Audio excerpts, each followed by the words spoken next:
नमस्कार साथियों, आपका स्वागत है स्टेनो एनजी के यूट्यूब चैनल में। आज हम ओपी शुक्ला बुक की पेज नंबर 55-56 प्रश्न पत्र 1985 डिक्टेशन की प्रैक्टिस करेंगे। इस डिक्टेशन का समय 5 मिनट तथा गति 80 शब्द प्रति मिनट की रहेगी। अब हम डिक्टेशन स्टार्ट करेंगे। 1, 2, 3 स्टार्ट। उपाध्यक्ष महोदय, लोकसभा का बजट अधिवेशन कई दिनों से चल रहा है। राष्ट्रपति के अभिभाषण पर लगभग 2 दर्जन सदस्य बोल चुके हैं। आज इस बहस में हिस्सा लेने की मेरी बारी आई है। इसके लिए मैं आपको धन्यवाद देता हूँ। बहुत लंबी प्रतीक्षा के बाद मुझे बोलने का अवसर मिला। सबसे पहले मैं इस बजट सत्र, जो कि 8वीं लोकसभा का पहला बजट सत्र है और राजीव सरकार का पहला बजट सत्र है, इसके लिए मैं सरकार को बधाई देना चाहता हूँ। मैं यह बधाई इसलिए भी देना चाहता हूँ कि हमारे प्रधानमंत्री ने जनता से जो वायदे किए थे उन्हें वह पूरा करने की तरफ आगे बढ़ रहे हैं।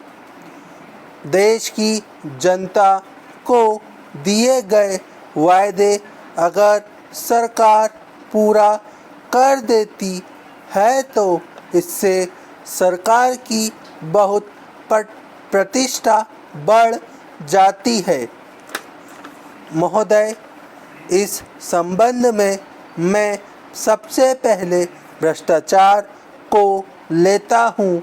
भ्रष्टाचार कुछ तो कम अवश्य हुआ है, परंतु उसे समाप्त अवश्य किया जाना चाहिए।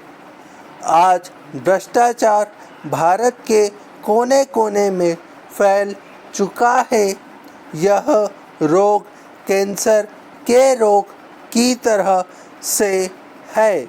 जिस प्रकार कैंसर रोग को पूरी तरह से ठीक करना बहुत कठिन है, इसी प्रकार से भ्रष्टाचार को भी पूरी तरह से मिटाना आसान काम नहीं है।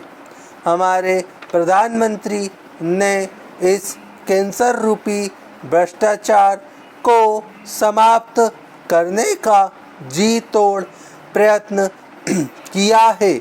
मुझे आशा ही नहीं, पूर्ण विश्वास है कि वह इसमें अवश्य सफल होंगे। इस संबंध में मैं कुछ उदाहरण सदस्यों के सामने रखना चाहता हूँ। यह भ्रष्टाचार किस प्रकार से फैलता है। जनता को अपना काम कराने की जल्दी गलत काम कराने से भ्रष्टाचार फैलता है। यदि हमारे बड़े सरकारी अफसर तथा नेता चाहे तो यह भ्रष्टाचार समाप्त किया जा सकता है। बाबू अफसर के नाम से भ्रष्टाचार फैलाते हैं तथा जब तक उनकी मुट्ठी गरम ना की जाए फाइल को आगे नहीं बढ़ाते हैं। चपरासी अफसर से मिलाने के लिए अपना हाथ फैलाए रखता है। इन सब पर कड़ाई से पेश आना चाहिए। सरकार को ऐसे कदम उठाने चाहिए जिससे भ्रष्टाचार से जनता को राहत की सांस मिले।